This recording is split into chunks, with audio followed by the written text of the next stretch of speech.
नमस्कार, मैं प्रियंका। आप देख रहे हैं 4 PM। इस बार हरियाणा चुनाव से जो धांधली के सबूत निकलकर सामने आ रहे हैं, उसे देखकर तो आपके पैरों तले जमीन खिसक जाएगी। आपको बता दें, जो ईवीएम धांधली के दावे किए जा रहे हैं, वो हमारी और आपकी समझ के परे हैं। नेता प्रतिपक्ष राहुल गांधी ने एक टेक्निकल टीम का गठन किया है और इस टीम ने ईवीएम धांधली के आंकड़े जो चुनाव आयोग को पेश किए हैं, उसके बाद से तो बवाल मच गया है। दावा ये किया जा रहा है कि कांग्रेस को 37 नहीं बल्कि हरियाणा विधानसभा चुनाव में 74 सीटें आई हैं और 99% चार्ज ईवीएम के जरिए बहुमत के आंकड़े को पलटा गया है। तो हरियाणा में आखिर क्या खेल हुआ है, क्या आंकड़े निकलकर सामने आए हैं, रिपोर्ट सामने आने के बाद से कितना बवाल हो गया और कौन से सवाल खड़े हो रहे हैं, इन सभी पर चर्चा करेंगे। और चर्चा करने के लिए हमारे साथ मौजूद हैं सुप्रीम कोर्ट के सीनियर वकील महमूद राजा जी। स्वागत करते हैं और चर्चा की शुरुआत करते हैं कि आखिर हरियाणा विधानसभा चुनाव के नतीजों ने क्यों इतना बवाल खड़ा कर दिया है। नमस्कार सर। नमस्कार नमस्कार सर, अब एक रिपोर्ट निकलकर सामने आई और इस रिपोर्ट ने बवाल खड़ा कर दिया है और भी ज्यादा, क्योंकि इस रिपोर्ट में जो दावे किए जा रहे हैं वो काफी से हद से ज्यादा चौंकाने वाले हैं। आपको बता दें सर, कांग्रेस की तरफ से एक रिपोर्ट पेश की गई है और इस रिपोर्ट में 20 जगह ईवीएम 99% चार्ज पाई गई है, वहां की आंकड़े पेश किए गए हैं और तो और सीटें भी बताई गई हैं। और सबसे बड़ी बात इस रिपोर्ट में निकलकर सामने ये आ रही है कि सबसे कम मार्जिन से कांग्रेस इन सीटों पर हारी है और इन्हीं सीटों पर 99% ईवीएम चार्ज पाई गई है। तो सर, इस पर क्या कहेंगे? 99% ईवीएम चार्ज पाई गई है और कांग्रेस का प्रत्याशी 32 वोटों के मार्जिन से, 1500 वोटों के मार्जिन से, कहीं पर 1000 वोटों के मार्जिन से हारता हुआ नजर आ रहा है। इस रिपोर्ट पर क्या कहेंगे, इन आंकड़ों पर क्या कहेंगे सर? ये ट्रैप में आने की बातें करते हैं और ढुलमुल रवैया जो है ना, और अब इनको कोई भी टेक्निकल टीम बनाने की जरूरत थी नहीं। इस पे मशीनों के लिए, ईवीएम के लिए एक नहीं, देवाशायम जी और दूसरे लोगों ने एक के बाद 3 रिपोर्ट्स पेश की। लोकसभा के चुनाव से पहले भी, लोकसभा के चुनाव के बाद भी। जब तक 5 जनवरी 2024 से मेरा पूरी ताकत से आगमन नहीं हुआ था ईवीएम के आंदोलन में, तब तक लोगों का विश्वास ये था कि वीवीपैट से भी चुनाव हो सकते हैं। तो देवाशायम जी और उनकी जितनी भी जो ये सिटीजन कमीशन फॉर इलेक्शंस है, उसके भी मैंने कन्विंस किया उन सब लोगों का कि ये भी धोखा है वीवीपैट का। और हमने बहुत बड़े बड़े प्रदर्शन भी किए, ये भी दिखा के कि किस प्रकार से वीवीपैट में भी धांधली होती है और की जाती है। तो उसके बाद सब लोगों ने, सारी सिविल सोसाइटी ने, सब लोगों ने एक चीज पे सबका फिक्स है कि हमें पेपर बैलेट दोबारा चाहिए। ये क्रिस्टलाइज हो चुकी है पूरी दुनिया में ये बात। और एलन मस्क साहब ने भी पेपर बैलेट की बात की है। इसमें मैं ये नहीं कह रहा कि हमारे आंदोलन की वजह से की है, लेकिन पेपर बैलेट ही सच्चाई है। दुनिया की सबसे अच्छी टेक्नोलॉजी इलेक्शन कराने के लिए पेपर बैलेट है आज की तारीख पे भी। तो अब हम आगे चलते हैं। तो इन 3 रिपोर्ट्स कम से कम आ चुकी हैं और प्यारेलाल गर्ग साहब ने ये हरियाणा के भी जो निष्कर्ष चुनाव के निकाले हैं, जो आप बता रही हैं, वो प्यारेलाल गर्ग साहब ने विश्लेषण करके, जो चंडीगढ़ में रहते हैं, सारा विश्लेषण करके बता दिया। तो कांग्रेस पार्टी को अब क्या जरूरत पड़ रही है किसी विश्लेषण करने वाली टेक्निकल टीम की? सारी मैंने पहले भी ऑफर की थी आपके माध्यम से भी, सब जगह जो जो सबूत चाहिए वो मेरे पास सब मौजूद है। कांग्रेस पार्टी ने तो कार्रवाई नहीं की थी ना चुनाव आयोग के खिलाफ जब हरियाणा और कश्मीर के इलेक्शन। सर, चुनाव आयोग तो उन सबूतों को मानता नहीं है ना। तो ये राहुल गांधी की तरफ से जो सूत्रों के हवाले से तो यही खबर निकलकर सामने आ रही है। उन्होंने कहा है कि अब चुनाव आयोग पर सवाल नहीं खड़े करेंगे, अब टेक्निकल टीम बनाएंगे। और मल्लिकार्जुन खड़गे ने कहा है जो टेक्निकल टीम हम बनाएंगे, जो ये फाइंडिंग्स निकालेगी, फिर हम सबूतों के आधार पर बात करेंगे। क्योंकि चुनाव आयोग तो मानने के लिए नहीं तैयार है कि ये सबूत भी है, इसीलिए टेक्निकल टीम बनानी पड़ी है। सर देखिए टेक्निकल टीम क्या करेगी? जो बेस्ट टेक्निकल माइंड्स हैं वो अपनी रिपोर्ट दे चुके हैं। जो बेस्ट लोग हैं, मैंने तो स्वयं सारे सबूत इकट्ठे किए ना वीडियोग्राफी की शक्ल में, किस प्रकार से धांधली होती है मशीनों के जरिए। तो वो सब तो मेरे पास हैं। हरियाणा में और कश्मीर के लिए भी मैंने एप्लीकेशन लगा दी है, मुझे जल्दी वीडियोग्राफी मिल जाएगी। कांग्रेस पार्टी अगर हमारा साथ देगी तो ये जल्दी मिल जाएंगी और हम जल्दी पूरी दुनिया को दिखा देंगे। लेकिन चुनाव आयोग के पास जाना, कोई भी टेक्निकल रिपोर्ट लेके, ऐसा है कि चोर के पास जाके कहें तुम चोरी मत करो। जिसका करना ही, जिसने की चोरी है उसको जाके कहेंगे कि आपने गलत काम किया, उससे क्या होगा? तो ये भटकाने वाली बात जो हो रही है ना राहुल गांधी जी को, उसी के खिलाफ तो हम बोल रहे हैं। ये जो स्लीपर सेल्स हैं, इसका मतलब अभी भी पूरी ताकत से जुटे हुए हैं। टेक्निकल टीम की जरूरत क्या है? मेरे पास सारी टेक्निकल टीम की सारी एक एक सबूत मेरे पास मौजूद है। प्यारेलाल गर्ग जी के पास एक एक जो डेटा कलेक्शन है उन्होंने कर रखा है। देवाशायन जी ने पूरी एक 3 रिपोर्ट शाया कर रखी हैं, इशू कर रखी हैं। किस बात की इन्वेस्टिगेशन करनी है? हम तो इन्हें रेडीमेड दे देंगे ना सब, लेकिन करना क्या है? जो हमने सबसे सलाह करके, सिविल सोसाइटी से सलाह करके 17 तारीख को आंदोलन रखा है। 17 तारीख को 11 बजे, ये आने वाली थर्सडे के दिन जंतर मंतर पे 11 बजे आंदोलन करना है, जिसमें हम ये बात कहेंगे कि अब हम बर्दाश्त नहीं करेंगे इलेक्शन कमीशन को, उसे हरियाणा में कम से कम 30 सीटों पे चुनाव दोबारा कराना पड़ेगा। उसके लिए सबूत इकट्ठे ही करते रह जाएंगे हम 5 साल तक। तो 2029 में तो दोबारा चुनाव होने ही है ना हरियाणा के, तो 2029 तक का फॉर्मूला नहीं है। सब सबूत हमारे पास हैं। जो इनकी जो भी टेक्निकल टीम बनेगी उससे अच्छे और उससे कहीं ज्यादा सबूत हमारे पास मौजूद है। सिर्फ आने भर की देर है। मेरे ऑफिस तो खुला है ना पूरी दुनिया के लिए, आए और सबूत ले जाएं। अगर इसमें इनको देखिए, कांग्रेस पार्टी में एक और भी कम तकलीफ है। यहाँ में और ऐड करना चाहूंगी, जाहिर सी बात है सर, टेक्निकल टीम और टेक्निकल कैसे दाव पेच है। अब जैसे ये रिपोर्ट निकलकर सामने आई, मैंने सबसे पहले आपको इसीलिए फोन किया क्योंकि इसको समझाना आपसे बेहतर कोई समझा नहीं सकता है। सर, आपने बोला कि मैंने सीसीटीवी फुटेज मांगा है चुनाव आयोग से, हरियाणा का भी और कश्मीर का भी। तो सर इसमें तो अब चुनाव आयोग क्या ही सीसीटीवी देगा, क्योंकि खबरें तो यहाँ तक निकलकर सामने आई है कि हरियाणा में स्ट्रॉन्ग रूम का 36 मिनट के लिए सीसीटीवी बंद हो गया था। इस पर क्या कहेंगे सर? यही मेरा सबसे बड़ा सबूत है। मैंने दिल्ली हाईकोर्ट से, इसीलिए मैं कह रहा हूं ना, राहुल गांधी जी को और जो ईमानदार कांग्रेस के नेता हैं उनको मेरी बात सुननी चाहिए ध्यान से।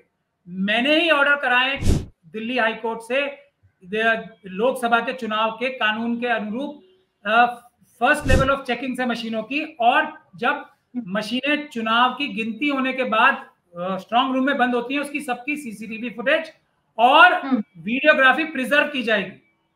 ये सारे जिंदा सबूत हैं। ये सबसे बड़ा सबूत साबित हो जाएगा कि जब 45 मिनट की वीडियो गायब होगी कि इसमें धांधली हुई है। ये सबसे बड़ा सबूत है। जब ये नजर आएगा कि स्ट्रांग रूम को खोल के, जैसे मैंने वीडियो भी जारी की है, आपने भी एक उस पर इंटरव्यू किया था मेरा, कि देखो कैसे स्ट्रांग रूम खुल के वीडियो जो देखे लोगों ने कैसे चुराते हैं, कैसे सैकड़ों लोग ईवीएम की मशीनों के साथ छेड़छाड़ कर रहे हैं सड़कों पे बैठ के। ये सब सबूत हमने लोकसभा के चुनाव में दिए, वही हरियाणा के चुनाव में आ जाएंगे। ये सबूत लेके प्रदर्शन करना है, फिर आंदोलन करना है। उसमें देर की जाएगी तो कोई फायदा नहीं होगा। आंदोलन करना है और मजबूत केस कम से कम 30 सीटों के हाई कोर्ट में, हरियाणा के हाई कोर्ट में डालने हैं, जम्मू कश्मीर के हाई कोर्ट में डालने हैं। वहां तो कम से कम 50 सीटों के डालने हैं जम्मू कश्मीर में। तो ये स्थिति है। जब तक ये नहीं करेंगे, जब तक ये आई वॉश है, राहुल गांधी जी को एक बार फिर गुमराह किया जा रहा है। ये टेक्निकल टीम की जरूरत नहीं है। हमारे पास सुपर टेक्निकल टीम के सारे सबूत मौजूद हैं। सिर्फ आ जाएं मेरे ऑफिस में, मैं सब दे दूंगा। अब आप मुझसे कोई भी टेक्निकल सवाल पूछ लें। मैं तो बार बार आपके माध्यम से भी कुरैशी जी को, जो अपने आप को बहुत बड़ा टेक्निकल एक्सपर्ट बनते हैं ना, उनको मेरे साथ बिठा लीजिए एक इंटरव्यू में, दोनों हम कर लेते हैं। प्रियंका जी वो नहीं आएंगे मेरे सामने क्योंकि वो चोरी कर रहे हैं। आप चुनाव आयोग के बेस्ट टेक्निकल एक्सपर्ट को आपके माध्यम से ही मैं इन्विटेशन देख रहा हूं, सिर्फ 1 घंटे का प्रोग्राम आपके साथ कर ले, वो टोटली एक्सपोज हो जाएंगे। मैं सारे सबूत दिखा दूंगा। तो कोई रिसर्च करने की जरूरत नहीं है, सब सबूत हमारे पास मौजूद है। जरूरत इस बात की है कि अब हमें आंदोलन करना है, बातें नहीं करनी है। बातें वो स्लीपर सेल्स करते रहेंगे, राहुल गांधी जी को भटकाते रहेंगे और ये मामला रफा दफा हो जाएगा। उसके बाद महाराष्ट्र का चुनाव बर्बाद हो जाएगा। उसके बाद झारखंड का, दिल्ली का, सब चुनाव को ये हाईजैक कर लिया जाएगा ईवीएम के माध्यम से। बिल्कुल बात सही है सर आपकी। और आपने जहां टेक्निकल टीम की बात की और सबूतों की बात की, सबूत हैं आपके पास, तभी आप जंतर मंतर पर आंदोलन पर उतर रहे हैं और चुनाव आयोग को भी पत्र लिखा है। लेकिन फिलहाल सर जो सबूत हैं जो निकलकर सामने आ रहे हैं, उससे इतर जो चुनाव आयोग ने आंकड़े पेश किए हैं वो भी सवालों के घेरे में खड़े दिखाई दे रहे हैं। सर मैं आपको बता दूं, अगर हरियाणा विधानसभा चुनावों की बात की जाए तो यहाँ पर भारतीय जनता पार्टी ने 48 सीटें जीती हैं और भारतीय जनता पार्टी का वोटिंग प्रतिशत है 39.94। वहीं कांग्रेस ने 37 सीटें जीती हैं, कांग्रेस का वोटिंग प्रतिशत है 39.09। तो सर 0.90, मतलब 1% का भी अंतर नहीं है वोटिंग प्रतिशत में, फिर भी सीटें 11 कम ज्यादा हो जाती हैं। इस पर क्या कहेंगे सर? इसमें तो ज्यादा टेक्निकलिटी की भी नहीं जरूरत है। मैं देखिए प्रियंका जी, आपने कितनी अच्छी बात बताई। ये तो वो है जिसने चोरी की है, जिसने चोरी की है वो ये बता रहा है कि मैं ईमानदार कैसे हूं। ये तो आप उसका डेटा बता रहे हैं जो उसकी ईमानदारी का डेटा है। जो चोर होता है ना, वो अपनी सारी बेईमानियां, चोरियां जो है ना, वो छुपाता है। छुपाते छुपाते भी इतना तो उसे बताना ही पड़ रहा है, छुपाते छुपाते भी इतना तो उसे बताना ही पड़ रहा है कि कई घंटों तक नहीं, कई दिनों तक हमने डेटा ही अपलोड नहीं किया, जो कि कुरैशी साहब जो आरएसएस की तरफ से ही मुख्य एक बड़ा उनका चेहरा है, जो हमारे रिटायर्ड हुए हैं, वही बता रहे हैं कि ये तो लाइव होता है सब। ये तो उनके उनके शब्दों से ही, इसको तो मना नहीं कर सकता ना। चुनाव आयोग के ही स्पोक्स पर्सन है कुरैशी साहब, वो खुद कह रहे हैं कि ये डेटा तो लाइव होता है, हर सेकंड का मिल सकता है। तो वो उसको दिखाने में, डिक्लेयर करने में उसको दिनों क्यों लगते हैं? ये तो वो चीजें हैं जो चोर की वेबसाइट पे हैं, वहां से चोरी पकड़ी जा रही है। मैं तो वो बता रहा हूं कि ये चोरी हुई कैसे, उसके सबूत इन वीडियोग्राफी से मिलेंगे, उसके सबूत जो हमारे पास इनके खिलाफ सबूत हैं उससे मिलेंगे। ये मैं तो ये बता रहा हूं इन्हें। तो ये इसके बाद भी किस प्रकार का विश्लेषण हो रहा है, किस तरीके से इनको इतना वो आ रहा है, मतलब सब्र है। ये सिर्फ सबोटाज है। एक एक सेकंड जो कांग्रेस पार्टी इंतजार कर रही है, चुनाव आयोग के खिलाफ एक बड़ा आंदोलन नहीं कर रही, वो सिर्फ सबोटाज है। राहुल गांधी जी को, खड़गे जी को, कांग्रेस की टॉप लीडरशिप को गुमराह कर रहे हैं उसके सारे स्लीपर सेल मिलके, जिसमें योगेंद्र यादव जी भी एक बहुत मुखर भूमिका निभा रहे हैं। जयराम रमेश जी और उनके सारे सहयोगी कांग्रेस पार्टी को बर्बाद करने पे तुले हुए हैं। सही बात है सर। आपने जैसे कि वोट, मैं आपसे एक एक सवाल ले रही हूँ सर, और ये वो सवाल है जो एक बात और कर दूं मैं इसमें, ये बात कही जा रही है कि भूपेंद्र हुड्डा जी ने बहुत बुरा काम किया। बिल्कुल 101% बुरा काम किया।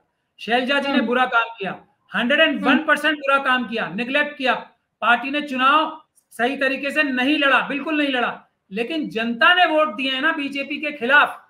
कांग्रेस पार्टी को जबरदस्ती, क्योंकि मुख्य ऑपोजिशन पार्टी थी, जबरदस्ती सुनामी जनता ने लाई है।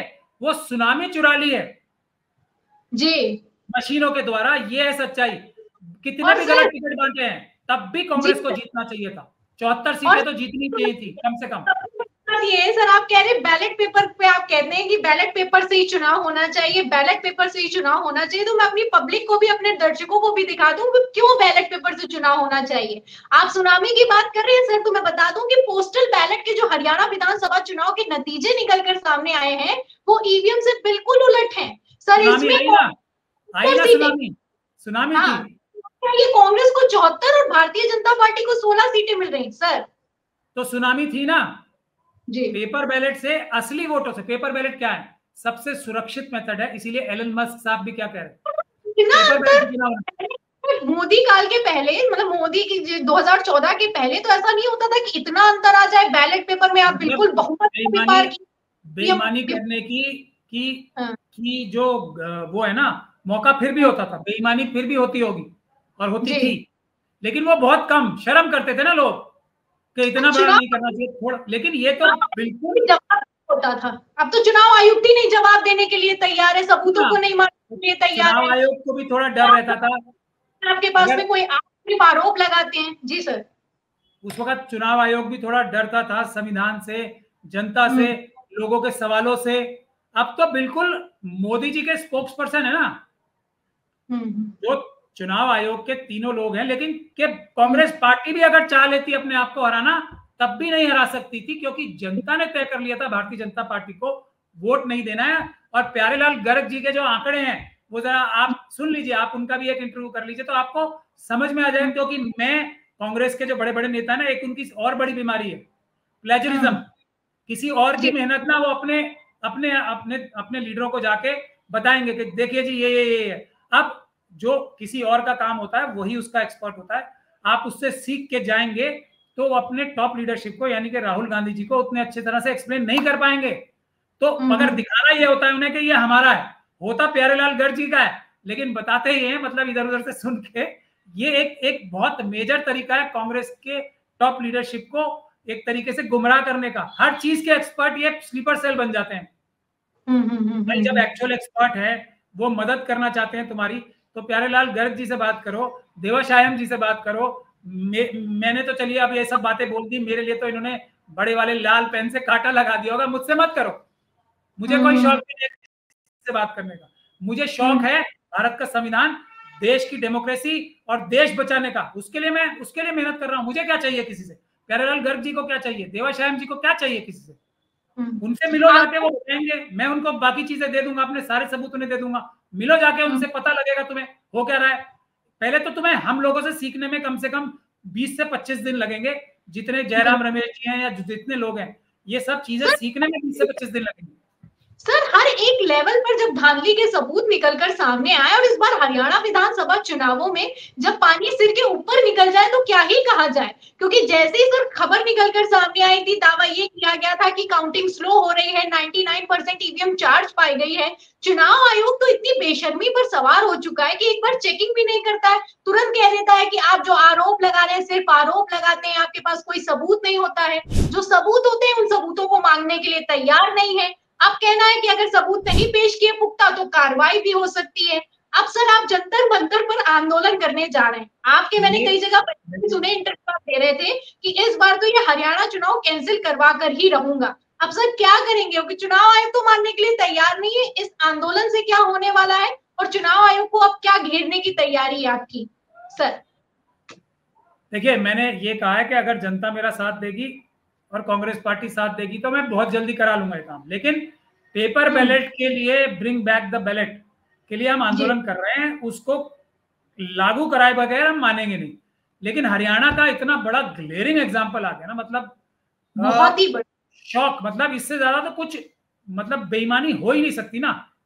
उसके बाद भी धमकी दे रहे हैं इलेक्शन कमीशन वाले, तो मेरे खिलाफ केस करें ना, भूल जाए कांग्रेस पार्टी को।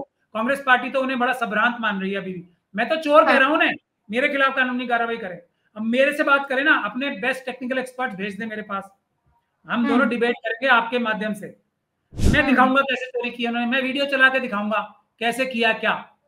तो मुझसे तो बात ही नहीं करेंगे, उन स्लीपर सेल से बात करेंगे, और स्लीपर सेल जाके बता रहे होंगे तो चुनाव आयोग ने हमें धमकी दे दी कानूनी कार्रवाई करने की। अब हम क्या करें, हमारे खिलाफ कानूनी कार्रवाई हो जाएगी, हम तो डर गए। ये डराने की जो चेष्टा की जा रही है ना, आप लोग हटो पीछे, सिर्फ पीछे से हमारी मदद करो। हम देश की रक्षा करेंगे, संविधान की रक्षा करेंगे, हम चुनाव आयोग को सजा कराएंगे। आप इम्पीचमेंट कराने में हमारी मदद करो, हम इम्पीचमेंट मेंबर ऑफ पार्लियामेंट से साइन कराएंगे, आप उसमें मदद करो। हम चुनाव आयोग को इम्पीच कराना चाहते हैं, तीनों के तीनों आयुक्तों को, उसमें मदद करो, आंदोलन में मदद करो, मजबूत कानूनी कार्रवाई करने में मदद करो, चुनाव आयोग को जेल भिजवाने में हमारी मदद करो। हम कर रहे हैं ना, चुनाव आयोग को हमारे खिलाफ कानूनी कार्रवाई करने दो।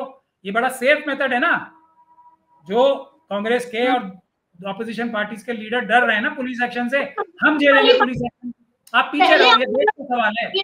पहले आपको सवाल उठाने चाहिए थे। अब जब आप चुनाव हार गए हैं तो उसके बाद सबूत पेश करने की बात हो रही, टेक्निकल टीम गठन हो रहा है, और ये भी सबूत किसको पेश किए जा रहे हैं? चुनाव आयोग को पेश किए जा रहे हैं, जो कि पहले दिन से अपनी गलती मानने के लिए तैयार नहीं है। सर एंड ऑफ डेज तक, मतलब कयामत आने तक ये सबूत इकट्ठे करते रहेंगे। इन आंदोलन कब करेंगे, कार्रवाई कब करेंगे? ये चिट्ठी लिख के, मैं ये समझता हूं इससे ज्यादा बेकार काम कोई नहीं हो सकता जो चिट्ठी लिखी है। और इतनी बेकार चिट्ठी लिखी है, और उसके बाद इतना ढुलमुल रवैया। जाके चुनाव आयोग की चाय पी के आ गए, खुद बता भी रहे थे, बड़ी खुशी खुशी बता भी रहे थे। मतलब शर्म नहीं आ रही इन लोगों को, इनका खून नहीं खोल रहा कि देश का संविधान, अरे भूल जाओ कांग्रेस पार्टी जीती या हारी, देश का संविधान लुट रहा है, उस पे तो कुछ खून आदमी का खोलना चाहिए। मैं थोड़ी चीफ मिनिस्टर बन जाऊंगा। क्या भूपेंद्र हुड्डा जी के मन में आपने जो एकदम चीफ मिनिस्टर बन बैठे थे, इतनी आग देखी जो हमारे जैसे लोगों के मन में इतनी आग आ रही है? देखिए आपने, क्यों नहीं? क्योंकि उनको फर्क ही नहीं पड़ा ना। चलो अब कुछ नहीं, कोई नहीं, बात नहीं है, हम तो एमएलए जीत गए, हम एमपी बन गए, हम ये बन गए, वो बन गए, हम तो पार्टी के पदों पे बैठे हैं, लोग हमें अब सलाम कर रहे हैं, हमारे जो प्रेस कॉन्फ्रेंस होती है लोग उसे देखते हैं, ताली बजाते हैं। यही है इनके लिमिट। और देश, भारत का संविधान, वो कहां जाएगा? भारत देश कहां जाएगा? ऑपोजिशन की कोई जिम्मेदारी नहीं है। ऑपोजिशन की सत्तारूढ़ दल से भी बड़ी जिम्मेदारी होती है देश बचाने के लिए। सड़क पे आना पड़ेगा, नहीं आएंगे तो स्लीपर सेल ही है ये। सड़क पे आना पड़ेगा, कानूनी कार्रवाई मजबूत करनी पड़ेगी। सड़क पे हम आएंगे तो जजेस के ऊपर जो आज दबाव है वो भी कम होगा, जजेस भी अच्छे फैसले करेंगे। ये बात क्या मैं ही समझाऊंगा इन्हें नहीं समझ में आती है? अब भी विश्लेषण 100 साल तक विश्लेषण होगा, 5 साल बाद तो खुद ही चुनाव हो जाएंगे। क्या विश्लेषण करना है तुम्हें? जी सर, बहुत बहुत शुक्रिया सर आप। जी सर, बहुत तो सुना आपने, ये थे हमारे साथ में हरियाणा विधानसभा चुनावों पर एकदम सटीक विश्लेषण पेश करते हुए सुप्रीम कोर्ट के वरिष्ठ वकील महमूद प्राचा जी। उनका कहना है कि इस बार लोकतंत्र की जो हत्या हुई है, सारी की सारी हदें पार हो गई हैं। इसको लेकर दिल्ली में बड़ा जंतर मंतर पर आंदोलन होने वाला है और जो सबूत निकलकर सामने आए हैं वो अपने आप में बेहद चौंकाने वाले हैं। तो फिलहाल इन सबूतों पर, इन आंदोलन पर और जो टेक्निकल टीम गठित की गई है राहुल गांधी की तरफ से, उसकी फाइंडिंग पर आपको क्या लगता है? क्या हरियाणा विधानसभा चुनाव के नतीजे पलटेंगे? क्या फिर से काउंटिंग होगी? क्या हरियाणा में इस बार पानी सिर के ऊपर निकल चुका है? इस सवाल के जवाब में आपकी जो भी राय है हमें कमेंट बॉक्स में जरूर लिखें। वीडियो को ज्यादा से ज्यादा शेयर करें ताकि सच्चाई दूसरों तक पहुंच सके। हमारे चैनल को लाइक करें, सब्सक्राइब करें, ज्वाइन करें। फिर मिलती हूँ अगली खबर के साथ, तब तक के लिए धन्यवाद।